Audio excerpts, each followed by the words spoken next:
Tesla পুরো পৃথিবীকে আলো দিয়েছেন, কিন্তু নিজে মরেছেন অন্ধকারে। তবুও তার একটা কথা আপনার জীবন বদলে দিবে। যারা তাকে ব্যবহার করেছে তারা সবাই সরে গেছে। শেষ 10 বছর একটা ছোট হোটেল রুমে একা কাটিয়েছেন। পকেটে কোনো টাকা ছিল না, তবুও থামেননি। এই মানুষটির নাম নিকোলা টেসলা, যার আবিষ্কার ছাড়া আজকের পৃথিবী অন্ধকার থাকতো, কিন্তু ইতিহাস তাকে অনেক দেরিতে চিনেছে। টেসলা বলেছিলেন, আমি শুধু সেলফ ডিসিপ্লিন দিয়ে সাফল্য পেয়েছি, এবং আমি এটা ততক্ষণ করে গেছি যতক্ষণ না আমার ইচ্ছা আর আমার কাজ এক হয়ে গেছে।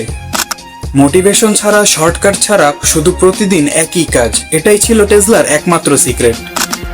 আমরা সবাই অনেক কিছু করতে চাই, কিন্তু কোনো একটা কাজে এক্সপার্ট হতে পারি না।